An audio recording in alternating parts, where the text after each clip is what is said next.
The crimson dust of Mars swirled against the reinforced windows of Laboratory Complex 7, as Jake Morrison tried to convince himself that volunteering for extended colony work wasn't the worst decision he'd ever made. The gravity here felt wrong, too light, making every step feel like he might accidentally launch himself into the ceiling. At least the debt collectors back on Earth couldn't follow him 43 million miles through space. That had to count for something. "Next," called a voice from behind the medical screening booth. Jake shuffled forward in the line of prospective colonists, all of them looking about as thrilled as passengers boarding the Titanic. The woman ahead of him, a geologist with nervous hands, emerged from the booth looking pale. She caught his eye and muttered, "They take more blood than a vampire with a drinking problem." "Fantastic," Jake replied, tugging at his maintenance coveralls. "Good thing I ate that mystery protein bar for breakfast. Wouldn't want to faint and embarrass myself in front of the Martian medical establishment." The booth's door slid open with a pneumatic hiss, revealing a sterile white interior that smelled like antiseptic and recycled air.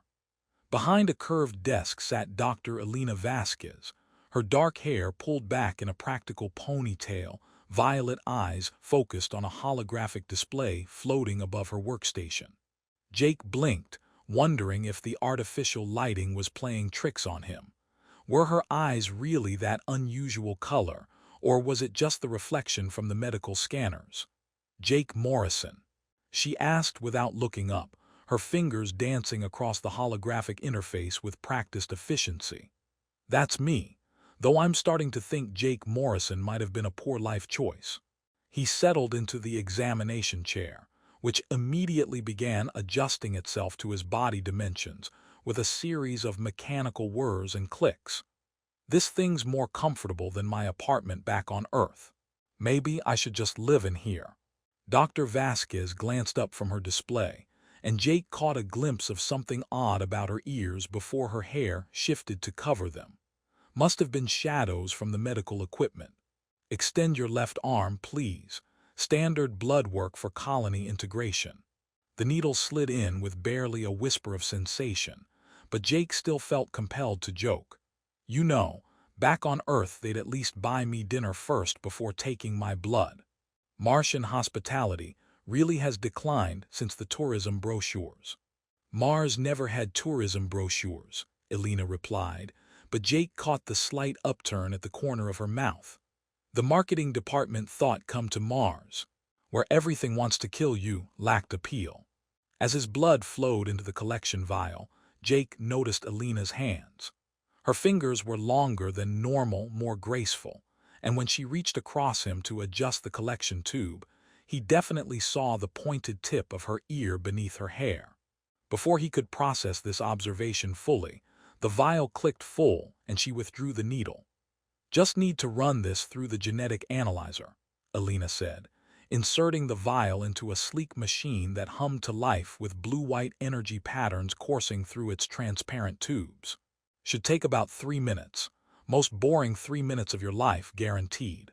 Jake watched the machine work, hypnotized by the swirling patterns of light as it broke down his genetic code. "So what exactly are you looking for? I mean, besides the usual diseases, criminal tendencies, and tendency to leave dirty dishes in the sink." Elena's violet eyes flickered with something that might have been amusement. "Colony-specific adaptations. Some people's genetics don't play well with Mars' atmosphere, radiation levels, or the modified food supply.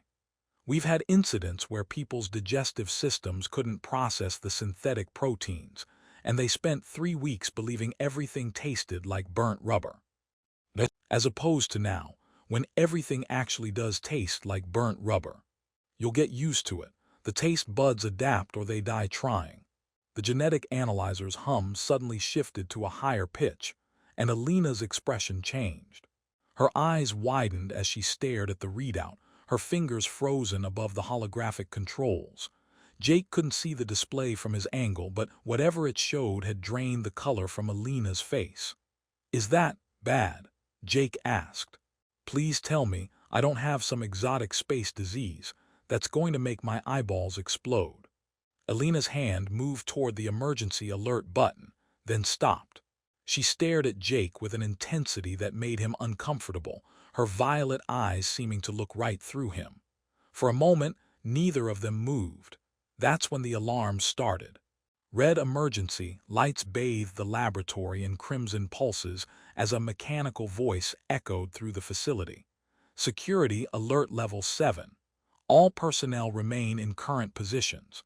Colonial security conducting routine inspections. Routine inspections, Jake said, raising his voice over the alarms. They sound about as routine as a root canal performed by an angry robot. Alina was already moving, her fingers flying across her workstation as she deleted something from Jake's file. The genetic analyzer's display went dark, his blood sample disappearing into the machine's recycling system. She grabbed his arm with surprising strength, pulling him toward a maintenance panel at the back of the examination booth. "What are you?" Jake started, but Alina cut him off by pressing the panel, which slid aside to reveal a cramped storage compartment filled with medical supplies. "Get in," she whispered urgently. "Now."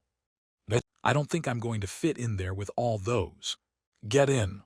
Jake squeezed into the compartment just as heavy footsteps echoed in the corridor outside. Alina followed, pulling the panel closed behind them. The space was barely large enough for one person, let alone two, and Jake found himself pressed against Alina's back, acutely aware of her warmth and the faint scent of something floral in her hair.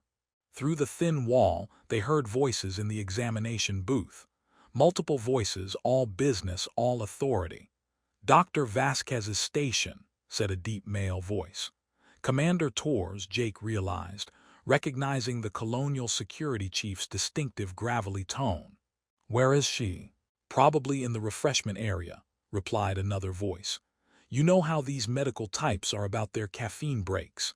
Jake felt Alina tense against him. Her breathing was carefully controlled, but he could sense her fear. In the darkness of their hiding place, surrounded by the sharp scents of antiseptic and medical supplies, Jake became hyper-aware of everything around them. Alina's heartbeat, faster than normal, the slight tremor in her hands, and something else, something about her that seemed fundamentally different from everyone else he'd ever met. "Run a scan on all completed genetic screenings from the past hour," Torres commanded. "Flag any anomalies." "Yes, sir. Though we should note that Dr. Vasquez has an excellent record. Never missed a genetic marker, never had a false negative." "That's exactly what I'm worried about." Alina leaned closer to Jake, her lips barely an inch from his ear. When she whispered, her breath was warm against his skin, and he caught a glimpse of her profile in the dim emergency lighting filtering through the panel's edges. Her ear was definitely pointed, elegant, and elongated like something from ancient mythology. "Don't let them know what you are," she breathed, so quietly he almost missed it. Jake stared at her in the darkness, confusion mixing with a growing sense that his life had just taken a turn into territory he didn't understand. What was he, exactly? And why did this strange woman with violet eyes and elven ears risk everything to hide him from colonial security? The footsteps moved away from their hiding spot, but Tor's voice carried clearly through the facility's acoustic design. "Seal the laboratory level. No one gets in or out until we've completed a full genetic sweep of every person in this facility. And find Dr. Vasquez. I have questions about her screening protocols." In the cramped storage compartment, Alina pressed something small and metallic into Jake's palm. The object was warm, about the size of a credit chip, with strange markings etched into its surface. "Genetic masker," she whispered. "Keep it with you always. It'll scramble any scanner that tries to read your DNA signature." Jake opened his mouth to ask the 1,000 questions crowding his mind, but Alina placed a finger against his lips. Outside their hiding place, more footsteps approached, accompanied by the whir of handheld scanners sweeping the area. As they huddled together in the darkness, listening to colonial security tear apart the laboratory looking for genetic anomalies, Jake clutched the mysterious device and wondered what secret his blood had revealed. Whatever it was dangerous enough that this enigmatic woman had thrown away her career to protect him. The footsteps paused directly outside their panel. 3 weeks of crawling through Mars Colony 7's ventilation system had taught Jake Morrison several important life lessons. First, Martian dust got into everything, including places he didn't know dust could reach. Second, the colony's architect had apparently designed the air ducts with malicious intent toward anyone taller than a particularly short robot. Third, and most importantly, leaving coded messages in air vents made him feel like the universe's least competent spy. Jake twisted around a junction in the ductwork, his maintenance tools clanking against the metal walls with all the stealth of a drunk percussion section. Alina's latest message should be waiting in Junction 7 Alpha, assuming he could find it without getting lost again. Last week he'd spent 4 hours wandering the ventilation maze before emerging in the women's gymnasium locker room, which had resulted in screaming, security alerts, and Jake spending the rest of the day explaining to Commander Torres why he was performing routine air quality checks at 3 in the morning. The message was there, a small data chip wedged behind an air recycling filter. Jake pocketed it and began the awkward process of turning around in a space designed for someone half his size. This involved what could generously be called creative gymnastics and what he preferred to think of as interpretive maintenance work. 15 minutes later, Jake emerged from a maintenance hatch in sublevel C, looking like he'd been wrestling with a particularly aggressive dust storm. His coveralls were gray instead of blue. His hair stood at angles that defied both gravity and good sense, and he was fairly certain something was living in his left boot. "Morrison," bellowed Chief Engineer Kowalski from across the mechanical bay. "You look like you've been tumble-dried with a bag of concrete mix. What's your status on the atmospheric processors?" Jake brushed dust from his sleeves, creating small clouds that danced in the artificial lighting. "All systems green, Chief, though I think the air recycling units in Section 7 might be developing a sense of humor. They keep making sounds like they're laughing at maintenance requests." "Machines don't laugh, Morrison. Have you met the coffee dispenser in the break room? That thing's been plotting against us since installation day." Kowalski grunted, which passed for approval in the chief's limited emotional vocabulary. Jake made his way to the tool storage area, ostensibly to resupply his equipment cart, but actually to find somewhere private to read Alina's message. The storage room smelled like lubricants and metal polish, with undertones of the recycled protein bars that someone had apparently hidden behind the spare parts. Alina's data chip contained a single text file, encrypted with the cipher they'd developed over the past few weeks. Jake's fingers moved automatically across his maintenance tablet, translating her message into readable text. "Your genetic marker indicates hybrid ancestry, part human, part Anunnaki, an ancient species that shared Earth before disappearing millennia ago. You're not alone. Colonial administration hunting systematically. Meeting tonight, observatory level 200 hours. Bring snacks, this conversation will take a while." Jake stared at the message, his brain trying to process the information. Hybrid ancestry, ancient species. He was pretty sure his family tree was impressively mundane, consisting mostly of farmers, mechanics, and at least one ancestor who'd apparently tried to domesticate raccoons as a business venture. His contemplation was interrupted by his tablet's security alert system, which began flashing red warnings across the screen. Someone was running a genetic scan nearby, and the scanner was getting uncomfortably close to his location. Jake quickly activated the masking device Alina had given him, feeling it warm against his palm as it scrambled any genetic readings in the immediate area. The storage room door hissed open, and Dr. Sarah Kim stepped inside, carrying a handheld genetic scanner that beeped with increasing frequency. Jake recognized her from the medical staff roster, Colony's chief medical officer, known for her efficiency and her legendary bad temper when dealing with administrative stupidity. "Morrison," Dr. Kim said, glancing at her scanner with a puzzled expression. "What are you doing in here?" "Inventory check," Jake replied, gesturing at his tablet. "Making sure we have enough spare parts to keep the colony from falling apart. So far, the answer is probably not, which seems to be the standard answer for most things around here." Dr. Kim's scanner continued beeping, but the readings were clearly confused. She frowned at the device, tapping its side with the universal technical support gesture. "This thing's been acting up all week. Genetic readings are completely scrambled in random locations throughout the colony. Maybe it's catching whatever the coffee dispenser has," Jake suggested. "I swear that machine's developing artificial intelligence just to spite us." "Machines don't develop spite, Morrison. You haven't spent enough time with our equipment." Dr. Kim put away the scanner, still looking puzzled. Jake felt the masking device cool in his palm as the genetic scanner moved out of range. Whatever Alina had given him, it worked perfectly, maybe a little too perfectly. Dr. Kim was clearly suspicious about her equipment's sudden inability to function properly. After she left, Jake finished his shift with uncharacteristic efficiency, eager to meet Alina and get answers to questions he was still formulating.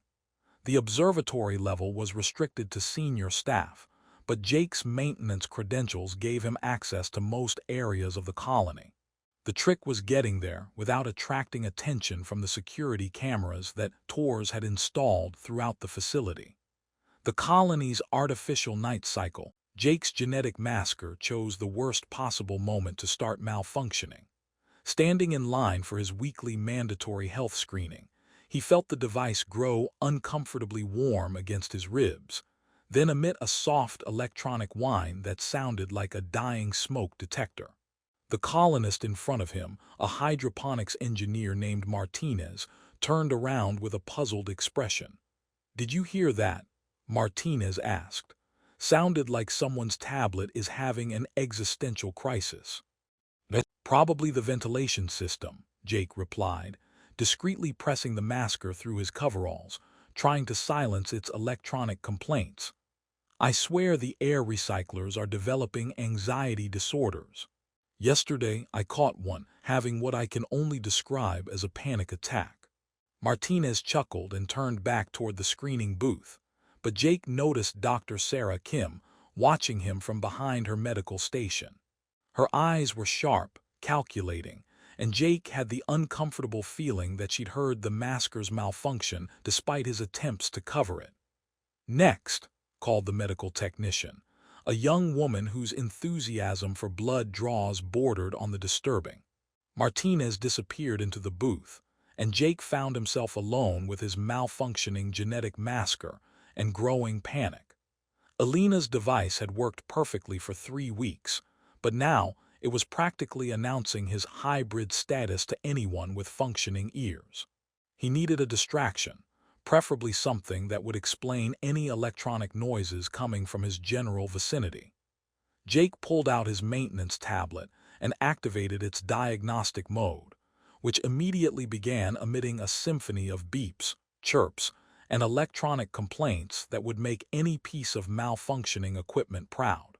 The sound effectively masked his genetic masker's protests, though it also made him look like someone whose technological competence was questionable at best. "Morrison."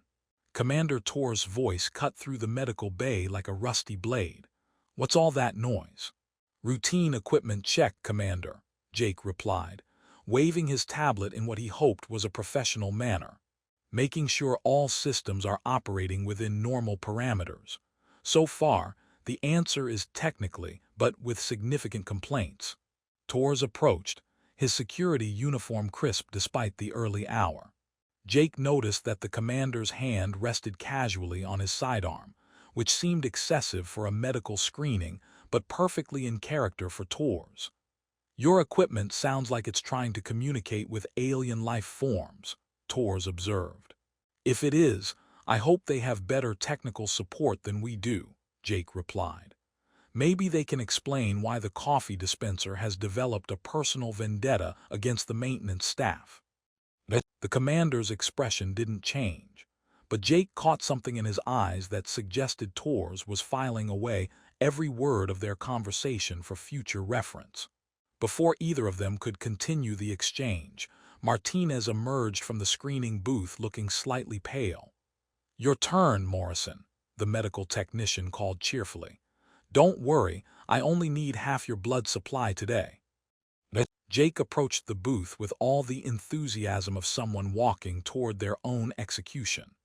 Dr. Kim was waiting inside, her medical scanner already powered up and ready to reveal whatever secrets his genetics might hold.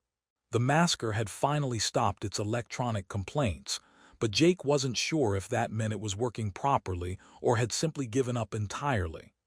"Routine screening," Dr. Kim said, gesturing toward the examination chair. "Though I have to say, your maintenance tablet sounds like it's composing experimental music." "I prefer to think of it as expressing its creative side," Jake replied, settling into the chair while keeping his tablet's diagnostic mode active. "Though I admit the artistic value is questionable." Dr. Kim prepared the blood collection equipment with practiced efficiency, but Jake noticed her movements were more deliberate than usual, as if she was buying time to observe him. When she approached with the needle, Jake's enhanced reflexes kicked in without warning. The needle moved toward his arm, and time seemed to slow down. Jake could see the precise trajectory, calculate the exact angle of insertion, and predict the moment of contact with supernatural accuracy. More importantly, he could sense Dr. Kim's intentions, and what he sensed made him extremely uncomfortable. She wasn't planning to take a routine blood sample. The vial she'd prepared contained something else, something that would react with hybrid genetics in ways Jake probably didn't want to experience. Without conscious thought, Jake's hand moved to intercept the needle, his fingers closing around Dr. Kim's wrist with gentle but immovable pressure. They stared at each other for a moment, both recognizing that something significant had just happened. "Interesting reflexes," Dr. Kim said quietly. "I've always been good at avoiding sharp objects," Jake replied, though he didn't release her wrist. "Occupational hazard of maintenance work. Is that what you call it?" Before Jake could respond, Dr. Kim did something unexpected. She smiled, set down the prepared vial, and reached for a different collection tube, this one standard medical equipment without any mysterious additives. "I've been waiting weeks for you to demonstrate enhanced reflexes," she said, preparing the new blood collection setup. "Alina said you might not even realize you had them yet." Jake blinked. "Alina, you know Alina." "Doctor, Alina Vasquez and I have been colleagues for longer than either of us has been on Mars," Dr. Kim replied, efficiently drawing blood with the standard equipment. "We've been working together to protect people like you." The relief Jake felt was immediately followed by suspicion. If you're working with Alina, why the elaborate testing setup? And what was in that first vial? Dr. Kim labeled his blood sample and fed it into a genetic analyzer that Jake now noticed was different from the standard colonial medical equipment. This machine was sleeker, more advanced, and definitely not standard issue. The first vial contained a genetic catalyst that would have triggered a full manifestation of your Anunnaki abilities, Dr. Kim explained. Useful for identification purposes, but extremely uncomfortable for the subject. Think of it as evolution compressed into 30 seconds of absolute agony. "That sounds delightful. I'm glad my reflexes decided to object." "Your reflexes saved you from a very unpleasant experience, though it also confirmed what we suspected about your heritage." Dr. Kim studied the readout from her modified genetic analyzer. "Your Anunnaki markers are remarkably strong. Alina was right to be concerned about colonial security's interest in you." Jake's maintenance tablet finally stopped its diagnostic symphony, leaving the medical booth in relative quiet. "Speaking of colonial security, where exactly are the missing colonists?" Alina mentioned 12 transfers that nobody's heard from since. Dr. Kim's expression grew serious. That's what we're trying to figure out. But first, we need to get you somewhere safe. Commander Tors has been asking very specific questions about genetic anomalies, and your name keeps coming up in conversations it probably shouldn't. My name comes up in a lot of conversations it shouldn't, usually involving broken equipment and creative solutions that technically violate safety protocols. This is different. Tors has been requesting detailed maintenance logs for anyone with access to restricted areas of the colony.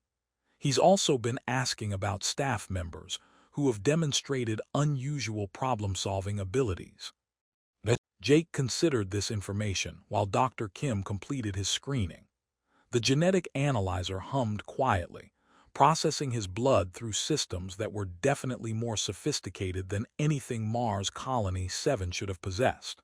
How exactly did you end up with advanced genetic analysis equipment that's not in the colony's official inventory? Jake asked. Alina and I have been preparing for this situation for longer than you might think. The equipment came with us from Earth, disguised as standard medical supplies. We've been tracking the colonial administration's interest in hybrid genetics for years. And you decided Mars Colony 7 was where they'd make their move. Dr. Kim nodded grimly. Isolated location, limited communication with Earth, population small enough to manage but large enough to provide good test subjects. From their perspective, it's perfect. The genetic analyzer completed its cycle, and Dr. Kim studied the results with growing concern. Jake, your genetic markers indicate abilities that go beyond enhanced reflexes and intuition. There are patterns here that suggest potential for abilities we haven't seen in hybrid populations for generations. Abilities like what? Please tell me it's something useful, like the ability to make the coffee dispenser work properly. More like enhanced pattern recognition that borders on precognition, ability to interface directly with electronic systems, and potential for what the old texts called harmony sensing, the ability to detect emotional and psychological states in others. Jake thought about his uncanny ability to predict equipment failures, his success at fixing impossibly complex technical problems, and his growing awareness of other people's intentions and emotional states. Maybe his success as a maintenance engineer wasn't just luck and persistence after all. So what happens now? Jake asked. Dr. Kim powered down her equipment and sealed his blood sample in a container that immediately began glowing with soft blue light, the same color as Alina's communication devices. Now we find out what happened to the missing colonists, and we make sure Commander Tors doesn't add you to that list. She handed Jake a small device similar to his genetic masker but more complex. Enhanced masker, she explained. This one won't malfunction at inconvenient moments. It'll also scramble any surveillance equipment that tries to track you. Jake pocketed the device, noting that it felt warm and seemed to pulse gently against his palm. How many people are we talking about? I mean, how many hybrids are there in the colony? More than Tors knows about, but fewer than we'd hoped. Alina and I have identified 7 confirmed hybrids among the colonists, plus at least 3 more showing partial markers. The 12 who have been transferred were all strong positives. Transferred where? Dr. Kim glanced toward the medical bay's surveillance cameras, then leaned closer to Jake. Sublevel 7, below the main power core. There's a facility down there that doesn't appear on any colony schematics. Jake felt his enhanced pattern recognition kick in, connecting details he'd noticed during his maintenance work but hadn't consciously processed. Power draws that didn't match official colony systems, ventilation requirements for areas that supposedly didn't exist, thermal signatures that laboratory than a mining colony. But it was the voices coming from the central chamber that made him freeze in place. Subject 7 shows remarkable adaptation to the genetic enhancement process, Commander Tors was saying. Neural integration is proceeding ahead of schedule. "What about the others?" replied a woman's voice Jake didn't recognize. "The 12 from the initial screening. Various stages of success. 3 have achieved full integration and are ready for Phase 2 testing. 4 are showing promise but need additional conditioning. The rest—" Tors paused. "The rest didn't survive the process." Jake felt his blood turn cold. The missing colonists weren't missing. They were test subjects in some kind of horrific genetic experimentation program. And from the sound of it, most of them were dead. "The Morrison subject will be critical for Phase 3, the unknown woman continued. "His genetic markers indicate potential for abilities we haven't seen since the original Anunnaki population. If we can capture him without alerting his protective network," Tors replied. "Dr. Vasquez and Dr. Kim have been surprisingly effective at shielding hybrids from our screening processes." Jake crept closer to the central chamber, using his enhanced stealth abilities to move through the shadows without detection. What he saw through the partially open doorway made his enhanced empathy nearly overwhelm him with waves of pain and despair.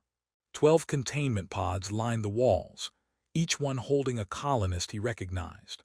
Some were conscious but restrained, others appeared to be in some kind of induced coma, and several pods were dark and empty in ways that suggested their former occupants were beyond help. Among the conscious prisoners, Jake spotted Martinez, the hydroponics engineer who'd been in line ahead of him at the medical screening. Martinez caught sight of Jake through the doorway, and his eyes widened with recognition and desperate hope.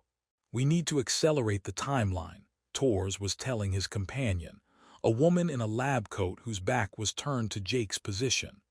"Earth Command is asking questions about our research progress, and Dr. Vasquez has been filing reports that could complicate our operations." "The enhancement process can't be rushed," the scientist replied. "We've already lost 5 subjects to neural overload. Push too hard and we'll lose them all." Jake activated his communication device, whispering as quietly as possible. "Alina, Dr. Kim, I've found them. Sublevel 7, hidden facility. Tors is running genetic enhancement experiments on the missing colonists. Most are still alive, but—" He paused, looking at the dark pods. "Some aren't." Alina's voice came back immediately. "We're coming. Dr. Kim is bringing medical equipment for evacuation. Can you create a distraction?" Jake looked around the facility, his enhanced pattern recognition analyzing the power systems, security networks, and structural supports. His Anunnaki abilities were showing him connections and possibilities he'd never imagined, ways to interface directly with the colony's electronic systems that went far beyond his normal maintenance skills. "I can do better than a distraction," Jake murmured. "I think I can shut down the whole operation." He made his way to the facility's central power distribution panel, a complex array of circuits and processors that controlled everything from life support to the containment pods. Jake placed his hands on the interface and felt something extraordinary happen. His consciousness seemed to merge directly with the electronic systems, giving him access to every circuit, every program, every security protocol. It was like discovering he could speak a language he'd never known he understood. Working through the electronic interface with his mind rather than his hands, Jake began systematically dismantling Tor's operation. He unlocked the containment pods, disabled the security cameras, and triggered fire suppression systems throughout the hidden facility. For good measure, he also reprogrammed the coffee dispenser on Sublevel 3 to dispense actual coffee, instead of the brown liquid disappointment it had been serving for weeks. "What's happening?" Tors shouted as alarms began blaring throughout the facility. "Why are the containment systems failing?" "Sir, we're showing massive system failures across all levels," replied a technician Jake hadn't seen before. "Someone's accessing our networks directly, bypassing all security protocols." Jake smiled grimly as he continued his electronic assault on the facility's systems. His Anunnaki abilities were beyond anything Alina or Dr. Kim had described. He wasn't just interfacing with the computers, he was becoming part of the network itself.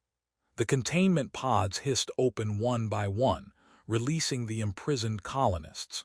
Those who were conscious immediately began helping the others, while Jake maintained his connection to the colony's systems to monitor Tor's response. "Evacuate the facility," Tor's ordered. "Initiate data purge protocols, and prepare for emergency transport to Earth." "Sir, the data purge isn't working," the technician reported. "Someone's blocking our deletion commands." Jake was indeed blocking the deletion commands, but he was also doing something more interesting. He was copying all of Tor's research data, security recordings, and communication logs with Earth Command. Whatever conspiracy had brought genetic experimentation to Mars Colony 7, Jake was making sure there would be evidence. Alina and Dr. Kim arrived with medical equipment, and a squad of colonial engineers Jake recognized from the maintenance department. Apparently, Alina had been recruiting allies among the colony's technical staff, people who'd noticed the discrepancies between official operations and what they actually observed during their work. "Jake," Alina called as she entered the central chamber. "Are you all right?" Jake opened his eyes, realizing he'd been so deep in the electronic interface that he'd lost awareness of his physical surroundings. His hands were still pressed against the control panel, but now the interface was glowing with soft blue light that seemed to pulse in harmony with his heartbeat. "I'm fine," he said, though he wasn't entirely sure that was true. The connection with the colony's systems felt natural, comfortable in a way that suggested his Anunnaki abilities were far more extensive than anyone had realized. "But we need to get everyone out of here.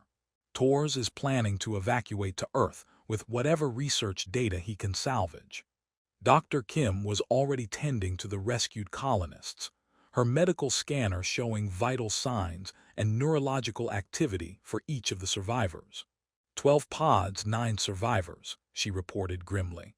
"The others show signs of severe neural trauma, will need immediate medical evacuation." "What about Tors?" Alina asked.